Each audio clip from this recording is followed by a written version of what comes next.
Welcome dear students. अच्छा पढ़ रहे हो आप लोग? बहुत बढ़िया, इसी तरह से पढ़ते रहना है। पेन कॉपी उठाओ, जो जो इम्पोर्टेंट लगता है उसको लिखिए। भले आप रिवीजन कर रहे हो, रिवीजन भी अगर आप कर रहे हो तो भी पेन कॉपी आपके साथ में होना चाहिए। और जो इम्पोर्टेंट आपको कुछ समझ में आता है, चाहे दो बातें भी समझ में आई पूरी क्लास में, तो वो आप अपना नोट करो, भले आपने एक बार पढ़ा हुआ है। फिर देखो फिजिक्स में कितना मजा आता है, फिजिक्स कितने अच्छे से बनती है। आज हम डिस्कस करने वाले हैं इस लेक्चर में ट्वेल्थ क्लास का फिजिक्स, और इसके अंदर गॉस प्रमेय के अनुप्रयोग। सॉरी यार, ये इंग्लिश में हेडिंग डल गई है ना, इसको मैं हिंदी में कर रहा हूँ। मैं आज हिंदी में पढ़ाऊंगा, है ना। गॉस प्रमेय के अनुप्रयोग। सॉरी बच्चों, ये इंग्लिश में था, खैर कोई दिक्कत नहीं है। मैं इंग्लिश के साथ हिंदी के साथ इंग्लिश तो लिखाता ही हूँ वैसे भी आप लोगों को। ठीक, गॉस प्रमेय के अनुप्रयोग हम डिस्कस करने जा रहे हैं। तो गॉस प्रमेय के अनुप्रयोग, गॉस प्रमेय पहले बता चुके हैं, बहुत इंपॉर्टेंट। ठीक, गॉस प्रमेय से हम क्या क्या कर सकते हैं, अगले दो लेक्चर्स में हम ये जानेंगे, गॉस प्रमेय से निकालेंगे। ठीक, लेकिन गॉस प्रमेय का कोई भी एप्लीकेशन लगाने के लिए, कोई भी अनुप्रयोग लगाने के लिए हमें सबसे पहले पता होना चाहिए गॉसीय पृष्ठ। गॉसीय पृष्ठ या गॉसीय सतह हिंदी शब्द है ना। तो इस लेक्चर में हम हिंदी में पूरा एक्सप्लेन करेंगे। इंग्लिश वालों के लिए मैं केवल इंग्लिश में बना देता हूँ, वो होच पोच होता है। हिंदी इंग्लिश दोनों एक साथ करने से इंग्लिश वालों को थोड़ा इरिटेशन होता है कि हिंदी शब्द आते हैं बीच में, वो नहीं समझते हैं, पृष्ठ और सतह नहीं समझते। हिंदी वाले इंग्लिश समझ लेते हैं।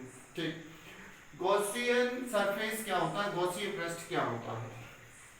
तो वास्तव में गॉसीय पृष्ठ एक काल्पनिक पृष्ठ होता है। जैसा हमने 11वीं क्लास में समझा था, समतापी पृष्ठ। अभी हमने एक लेक्चर में समविभव पृष्ठ भी एक्सप्लेन किया था। इसी टाइप का ये काल्पनिक पृष्ठ है, गॉसीय पृष्ठ। कैसा काल्पनिक पृष्ठ है?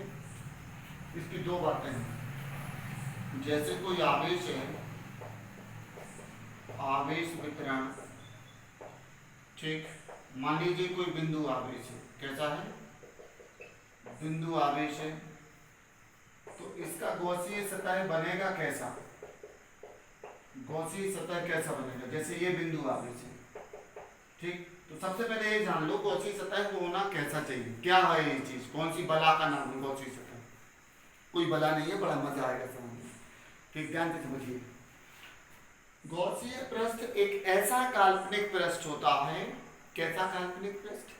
ऐसा काल्पनिक पृष्ठ होता है जो कि दिए गए आवेश वितरण के परितः सममित होता है। साथ ही इसके प्रत्येक बिंदु पर विद्युत क्षेत्र की तीव्रता का परिमाण समान होता है। क्या बोले? It is an imaginary surface which is symmetric to the given charge distribution and intensity of electric field at each of the point of the surface is same। Hindi में समझिए आप लोग। यह एक ऐसा काल्पनिक पृष्ठ है जिसके सभी बिंदुओं पर विद्युत क्षेत्र की तीव्रता समान होती है तथा जो दिए गए आवेश वितरण के परितः सम्मित होता है। तो बिंदु आवेश अगर कोई है तो बिंदु आवेश के लिए कौन सी चीज ऐसी है जो उसको एक जैसी रहेगी चारों तरफ से? बताइए आप। बिंदु आवेश के चारों तरफ एक गोला बनेगा, उससे बड़ा गोला बनेगा, और बड़ा गोला बनेगा, और बड़ा गोला बनेगा, बहुत बड़ा गोला बनेगा, और सारे गोले ऐसे होंगे कि ये आवेश जो है इन गोलों के केंद्र पर आ रहा होगा। कहाँ आ रहा होगा? केंद्र पर आ रहा होगा। यानी बिंदु आवेश के लिए गॉसीय सतह किस तरह की होती है? संकेंद्रीय गोले होते हैं। क्या बोले बेटा? संकेंद्रीय गोले, जिनका सबका केंद्र कहाँ रहेगा? इसी बिंदु पर रहेगा। तो बिंदु आवेश के लिए भी यही रहेगा। अगर मान लीजिए कोई गोलीय आवेश है, गोलीय आवेश मतलब कैसा? आवेश खुद एक गोला है। हमने क्या बोला है? आवेश खुद एक गोला है। ठीक है, तो अगर गोला खुद आवेश है, गोलीय आवेश वितरण है, तो इसके लिए भी क्या बनेगा? इसके लिए भी संकेंद्रीय गोले बनेंगे। ठीक, जिन सबके केंद्र कहाँ होंगे, उसी गोले के केंद्र होंगे जो आवेश का है। ठीक, तो संकेंद्रीय गोले इसका भी होगा और इसका भी होगा। दोनों के लिए गॉसीय पृष्ठ का जो प्रकार है वो किस तरह का होगा, संकेंद्रीय गोलों के रूप में होगा। फिर देखिए रेखा आवेश है, कोई रेखा आवेश अगर है तो रेखा आवेश यानी इस तरह का कोई आवेश है, ऐसा आवेश है, तो बताइए आप, जैसे मैं ये वायर पकड़ देता हूं, ये वायर है, माइक का वायर है अपना, ये वायर ले लिया, इसको आवेश दिया हुआ है, इसका गॉसीय पृष्ठ कैसा बनेगा, इसका गॉसीय पृष्ठ इसके चारों तरफ एक बेलन बना देंगे। क्या बनाएंगे, बेलन बनाएंगे, जिस बेलन की अक्ष खुद ये तार होगा, खुद ये तार क्या होगा, बेलन की अक्ष होगा। तो इसको हम समझेंगे कि इसके लिए गॉसीय पृष्ठ कैसे होंगे, इसके लिए गॉसीय पृष्ठ कैसे होंगे भाई, इसके लिए गॉसीय पृष्ठ संकेंद्रीय बेलन होंगे। क्या होंगे भाई, संकेंद्रीय बेलन, संकेंद्रीय नहीं होंगे यार, सॉरी, है ना, थोड़ा दिमाग डिस्टर्ब हो गया, होता ना कभी, रोबोट थोड़ी है, मशीन थोड़ी है। हाँ, ये होंगे समाक्षीय बेलन। कैसे होंगे, they will be coaxial cylinders. ठीक है, तो किसी रेखा आवेश के लिए समविभव में गॉसीय सतह कैसी होगी, रेखा आवेश के लिए गॉसीय सतह समाक्षीय बेलन होंगे। ठीक है, तो रेखा आवेश के लिए भी होगा ऐसा, और अगर कोई आवेश बेलनाकार है, बेलनाकार आवेश है, यानी आवेश खुद ही बेलन के आकार का कोई चालक है और इसको दिया गया है, तो इसके चारों तरफ भी क्या होगा, इसके चारों तरफ भी बेलन ही बनेगी। ठीक, तो इन दोनों के लिए गॉसीय पृष्ठ कैसे होंगे, इन दोनों के लिए गॉसीय पृष्ठ समाक्षीय बेलन, है ना, इधर करेक्ट कर लेना, ये संकेंद्रीय नहीं, ऐसे बेलन होंगे जिन सब की अक्ष एक ही होगी, इनको बोलते हैं समाक्षीय बेलन। उदाहरण देखा आपने इसका कभी, देखा नहीं देखा, बर्तन वाले की दुकान पे जाइए आप कभी, और वो टंकी होती है ना, जो अपनी आटे वाली टंकी होती है, वो मांगिए आप दुकानदार से, एक टंकी बड़ी रखी रहेगी, उसी में एक छोटी टंकी और छोटी टंकी और छोटी टंकी और छोटी टंकी और एक ही टंकी में 5-7 टंकी रखे रहते हैं। वो सब कैसी होती है, समाक्षीय होती है, सबकी अक्ष एक ही जगह है। ठीक है, तो इसके लिए कैसा होगा, ये समाक्षीय बेलन, समाक्षीय बेलन या समाक्षीय बेलनाकार या संकेंद्रीय गोलाकार ऐसा होगा। कंसेंट्रिक स्फेरिकल होंगे और ये कोएक्सियल सिलेंड्रिकल होंगे। क्लियर, तो समझ में आया होगा बच्चों, मुझे उम्मीद है गॉसीय पृष्ठ समझ में आया होगा। गॉस प्रमेय से पहले हमने गॉसीय पृष्ठ समझा, गॉस प्रमेय के अनुप्रयोग समझने से पहले। हाँ, तो अब शुरू करते हैं हम गॉस प्रमेय के अनुप्रयोग। तो वास्तव में हम गॉस प्रमेय को गॉस प्रमेय कहते हैं। क्या कहते हैं, गॉस प्रमेय। इसलिए कहते हैं गॉस प्रमेय, ये बहुत इंपॉर्टेंट है, इसके बिना काम चलता नहीं। ठीक, तो what we are discussing now, अब हम बात कर रहे हैं गॉस प्रमेय के अनुप्रयोग की। ठीक, तो सबसे पहले हम बिंदु आवेश के कारण विद्युत क्षेत्र की तीव्रता निकाल रहे हैं। बिंदु आवेश के कारण विद्युत क्षेत्र की तीव्रता, ई बोले तो विद्युत क्षेत्र की तीव्रता, ई का मतलब क्या है, विद्युत क्षेत्र की तीव्रता। तो हमें मालूम है कि विद्युत क्षेत्र की तीव्रता बिंदु आवेश की क्या होती है, पढ़ा है ना हमने शुरू में, ये होती है। लेकिन जे हम गॉस प्रमेय से निकाल के बता दें तो मजा आ जाएगा। ठीक, ये चीज हम गॉस प्रमेय से निकाल के दिखा दें। देखो जरा थोड़ा, मान लो बिंदु O पर कोई प्लस Q आवेश रखा और इस आवेश के कारण R दूरी पर एक बिंदु P है। क्या है, एक बिंदु P है जिस पर हमें विद्युत क्षेत्र की तीव्रता पता करनी है। तो पक्का है धनावेश है तो तीव्रता कहाँ को होगी, बाहर को ही होगी। धनावेश की तीव्रता बाहर को होती है, मालूम है हमें। अच्छा, तो ये निकालने के लिए सबसे पहला काम हमें करना पड़ेगा कि गॉसियन पृष्ठ बनाएंगे आप सबसे पहले। तो जो आर दूरी हमें दी गई है, हम क्या करेंगे, इस दूरी आर को त्रिज्या ले लें, ओ को केंद्र मानना है और एक गोले की रचना कर दें। देखो एक गोला बना दिया हमने। स्पष्टतः यह गोला जो होगा वास्तव में इस आवेश के लिए, इस बिंदु आवेश के लिए गॉसियन पृष्ठ होगा। वो गोले का जो क्षेत्रफल होगा वो कहाँ को होगा, गोले के क्षेत्रफल की दिशा या क्षेत्रफल सदिश त्रिज्या की दिशा में होता है, लंबवत होता है सतह के, तो ये दोनों एक ही दिशा में है। ठीक, तो इतना काम हम हर बार करेंगे। गॉस प्रमेय का कोई भी एप्लीकेशन पढ़ेंगे तो उसमें इतना काम हर बार करेंगे। कितना काम, कि सबसे पहले हम गॉसियन पृष्ठ बनाएंगे। गॉसियन पृष्ठ जैसे बन जाए तो दो स्टेप चलना है। कौन से स्टेप, एक बार विद्युत फ्लक्स निकालो परिभाषा से, एक बार गॉस प्रमेय से, दोनों को बराबर कर दो। क्या बोले, एक बार विद्युत फ्लक्स की गणना कर लीजिए आप परिभाषा से, और एक बार विद्युत फ्लक्स की गणना कर लीजिए गॉस प्रमेय से, और दोनों को बराबर कर दीजिए। Once we have to calculate electric flux by using its definition and then by applying Gauss theorem। ठीक है, देखो जरा, देखो जरा, है ना, क्या बोलेंगे, स्पष्टतः गॉसीय पृष्ठ से गुजरने वाला विद्युत फ्लक्स, कुल शब्द और लिखते हैं हम यहाँ पे, है ना, कुल विद्युत फ्लक्स, फ्लक्स लक्स से साबुन होती ना, उसी से फ्लक्स बनता है। ऐसे फाइव ई शब्दों में बत्ती, कई बार बच्चे लक्स के लिख देते हैं ना, it is lux not lux, it is lux. ठीक है, फ्लक्स, फ्लक्स फाइव ई बराबर क्या होता है, ई एस कॉस थीटा। ये कहाँ से आया है, परिभाषा से। ठीक, अब यहां आप हमें एक बात बताइए, गोले का पृष्ठ कितना है, पृष्ठ यानी संपूर्ण पृष्ठ, प्यारे बच्चों ये है 4πr², और थीटा कितना है, दिख रहा है कि नहीं दिख रहा है सबके लिए, थीटा कितना है, 0 डिग्री है। अरे है ना, फिर तो बोलना ही पड़ेगा कि है। ठीक, इसलिए cos थीटा का मान कितना हो जाएगा, 1 हो जाएगा। cos 0 का मान 1 होता है, इधर 1 भरो और s का मान भरो। अतः फाइव ई बराबर क्या आ गया लड़ने बच्चों, फाइव ई आ गया ई इंटू 4πr² इंटू 1।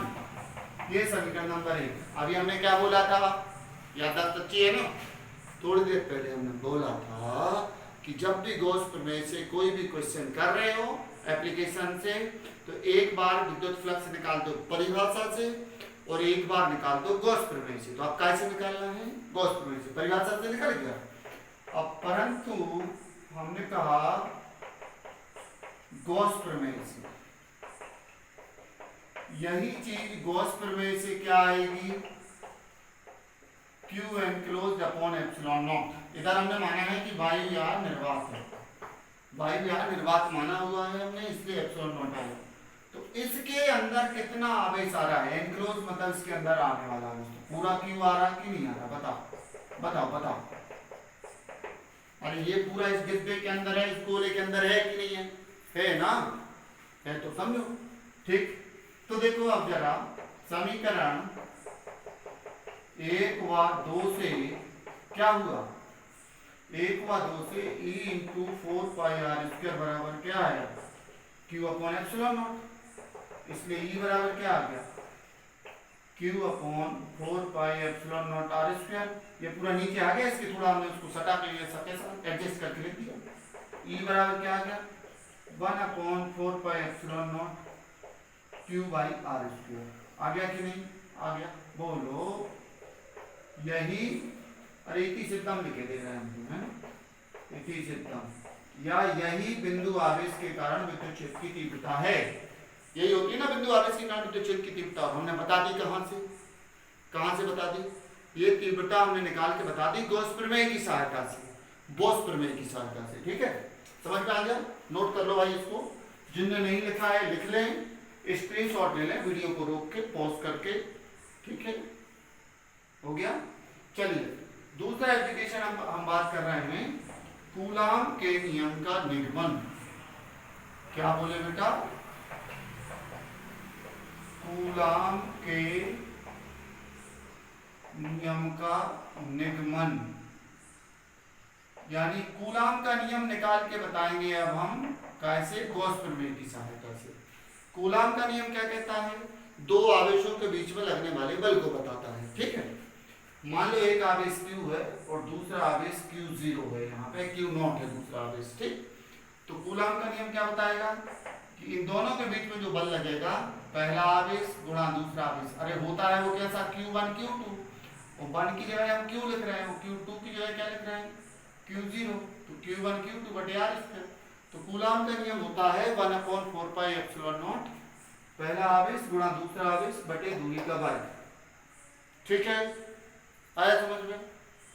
अब देखो, हमने माना कि इस प्लस Q आवेश के कारण बिंदु P पर विद्युत क्षेत्र की तीव्रता E है, ठीक है, और यहाँ से टक टक टक टक टक टक टक टक टक टक टक टक टक टक टक टक करते हम यहाँ तक चले गए, टुक टुकाते हुए, जो कहते हैं डिट्टो, हूबहू, जो कहते हो। यहाँ से हमने क्या किया, बिंदुओं को केंद्र माना, R को त्रिज्या माना, और एक गोला बना दिया काल्पनिक, ये बन गया गॉसीय पृष्ठ बन गया। गॉसीय पृष्ठ से जाने वाला विद्युत फ्लक्स एक बार हमने परिभाषा से निकाल दिया, ठीक है, दूसरी बार हमने गॉस प्रमेय से निकाल दिया। तो अभी आई हमारी विद्युत क्षेत्र की तीव्रता, यहाँ तक आए आए ना यहाँ तक, ठीक, इधर तक कोई दिक्कत नहीं, आप भी समझाया पूरा है ना, गला फाड़ फाड़ के समझाया। इसके आगे देखो देखते है ना, परंतु हमें मालूम है कि F बराबर होता है Q0 × U। देखो ये परिभाषा भी हमने पढ़ी है ना, ठीक। तो Q0 में E और चिपका दो, ये पूरा मान आप उठा के इधर रख दीजिए, तो इसलिए F बराबर क्या आ गया बताओ, 1/4πε0 Q × Q0/R²। बगल में क्या लिखेंगे, यही कूलाम का नियम है, दिस इज कूलाम्स लॉ। क्यों है कूलाम्स लॉ? ये बता रहा है कि दो आवेशों के बीच में लगने वाला जो बल है वो कितना है, पहला आवेश गुणा दूसरा आवेश बटे उनके बीच की दूरी का वर्ग, और 1/4πε0, ठीक। तो हमने दो एप्लीकेशन देख ली है गॉस प्रमेय से, कौन कौन से? एक हमने बिंदु आवेश के कारण विद्युत क्षेत्र की तीव्रता निकाल दी, दूसरा कूलाम का नियम निकाल दिया। ये दोनों ही डेरिवेशन इंपॉर्टेंट है, परीक्षा में पूछे जाते हैं, इसको आप ध्यान से कर लीजिएगा, ओके, कर लोगे? आगे चलेंगे, आप मना भी करो तो हम थोड़ी रुक रहे हैं कि आप बोलो कि नहीं सर रुक जाओ, रुक रहे हैं क्या हम आपके मना करने पे? ना रे बाबा ना, रुकने का कोई काम नहीं है ना, अपना तो काम है चलना, ठीक। जो अच्छे से पढ़ेंगे कलेक्टर बन जाएंगे, बड़े ऑफिसर बन जाएंगे, और नहीं पढ़ेंगे तो यहीं घूमेंगे, चप्पल चटकाएंगे, है ना। या हो सकता है कुछ बिजनेस करें, नेता बन जाए, बड़े मंत्री बन जाए, तो भी खैर अच्छे से पढ़ोगे तो ये कभी बेकार नहीं जाएगा, जिंदगी भर काम में आने वाला है। तीसरी बात, रेखा आवेश के कारण विद्युत क्षेत्र की तीव्रता, ठीक। तीसरी जो हेडिंग है ये बड़ी सी है, हम बोल रहे हैं एक समान रूप से आवेशित रेखीय आवेश वितरण के कारण विद्युत क्षेत्र की तीव्रता, E माने विद्युत क्षेत्र की तीव्रता, तो ये कितनी आती है अपन को मालूम है कि λ/2πε0 × R आती है, आपको नहीं मालूम, मुझे मालूम है, ठीक। लेकिन ये हम निकालेंगे गॉस प्रमेय की सहायता से। किस प्रमेय से? गॉस प्रमेय से। कैसे? एक समान रूप से आवेशित, अभी थोड़ा और है भाई, है ना, अनंत लंबाई के, ठीक है, एक समान रूप से आवेशित है और अनंत लंबाई का है। अनंत यानी ऊपर भी बहुत जा रहा है, नीचे भी बहुत जा रहा है, ठीक है। अनंत लंबाई का रेखा आवेश है। चलिए आइए देखते हैं। ये बन गया रेखा आवेश, अनंत तक नीचे जा रहा है, ऊपर भी अनंत तक जा रहा है। इसको हमें आवेश दिया हुआ है जो कि पूरे पे एक समान है। एक समान का मतलब मैं बार बार समझाता हूँ। पतली सब्जी में जैसे नमक डलता रहता है, नमक डाला जाता है जिस तरह से पूरे में एक समान रूप से वितरित हो जाता है, ठीक। तो ये हो गया क्या, अनंत लंबाई का रेखा आवेश। इसमें हम मान रहे हैं एक चीज कि लैम्डा है इसका रेखीय आवेश घनत्व। क्या है बेटा, रेखीय आवेश घनत्व। ये अगर आपने पहले नहीं समझा है तो आप समझ लीजिए, प्रति एकांक लंबाई पर उपस्थित आवेश को रेखीय आवेश घनत्व कहते हैं, ठीक है। प्रति एकांक लंबाई पर आवेश कितना है, यानी लैम्डा होता है आवेश बटे लंबाई, ठीक है। प्रति एकांक लंबाई पर उपस्थित आवेश को बोलते हैं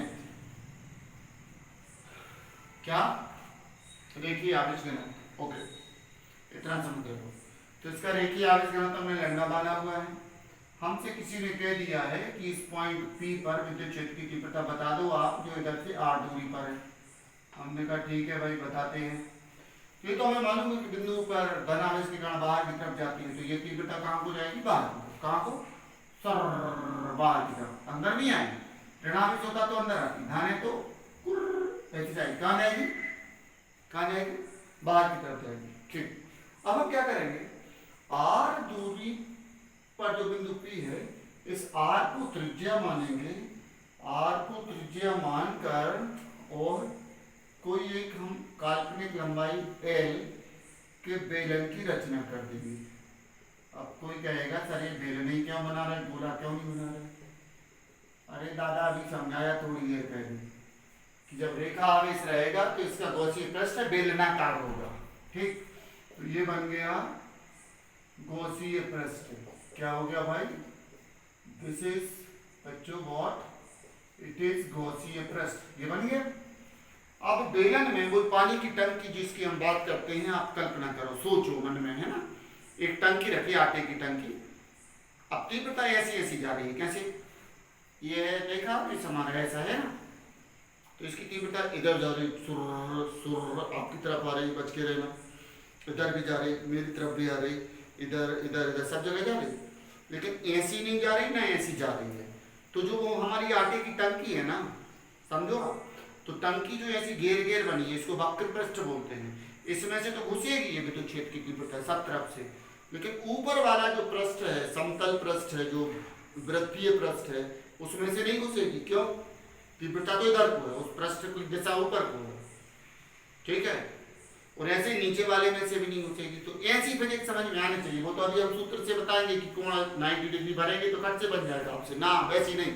वैसी तो आए तो आए, बहुत अच्छी बात है, लेकिन ऐसी आए जैसी मैं समझा रहा हूँ, तब कहलाता है कि आप फिजिक्स अच्छे से पढ़ रहे हो, मैं अच्छे से पढ़ा रहा हूँ, ठीक है। तब जाके आइंस्टीन न्यूटन बनने वाले हो। हाँ, कैसे, ये मान लीजिए पृष्ठ है S1, तो इसकी दिशा तो आएगी ऊपर, लेकिन विद्युत क्षेत्र तो हमारा बाहर ही है, दोनों के बीच में 90 का कोण। जे मान लीजिए S2 है और विद्युत क्षेत्र हमारा इधर है, इधर भी 90 का कोण। और जे मान लीजिए S3 है। तो जो वक्र पृष्ठ है उसकी दिशा और विद्युत क्षेत्र की दिशा एक ही है, ठीक है।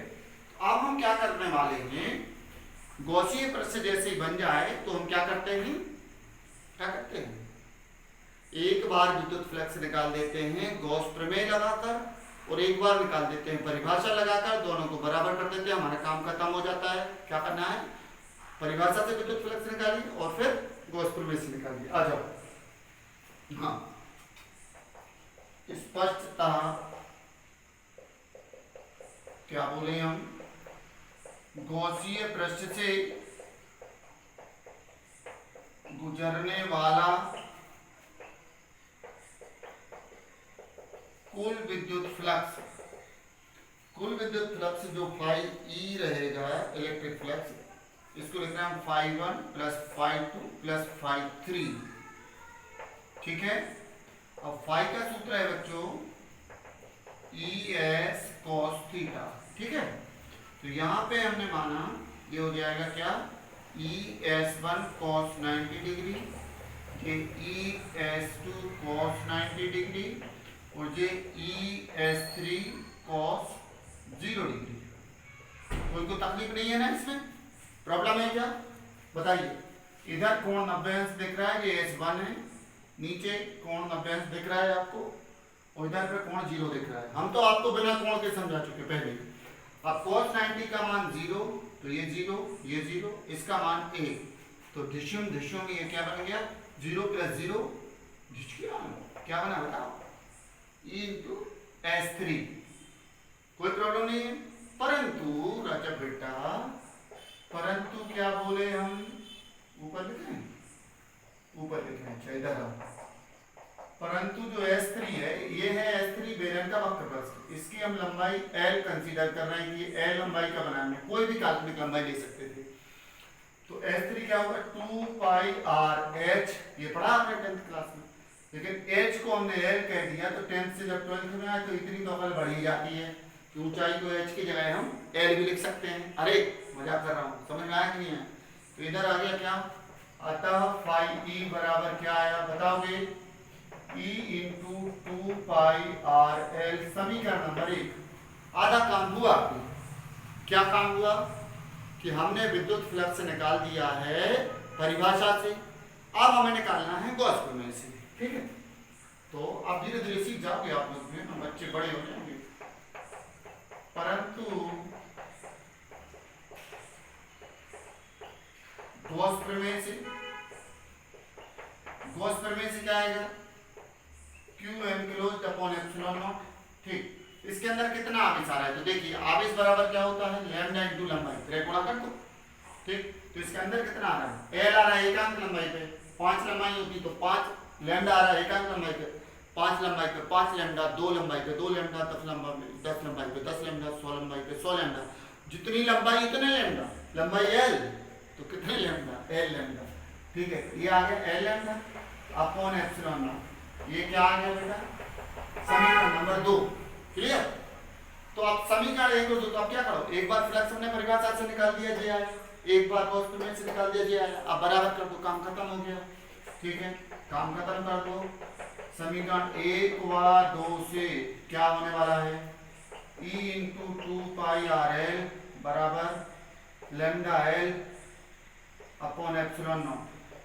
क्या हुआ, घिच गया, L गया, गया, तो E बराबर क्या आ गया बताइए, लैम्डा अपॉन 2πε0, और R हम थोड़े इसके बगल में लिखे दे रहे हैं।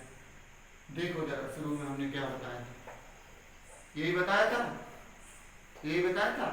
तो यहां लिखा जाएगा यही अभीष्ट व्यंजक है। कोई प्रॉब्लम, बढ़िया समझ में आया।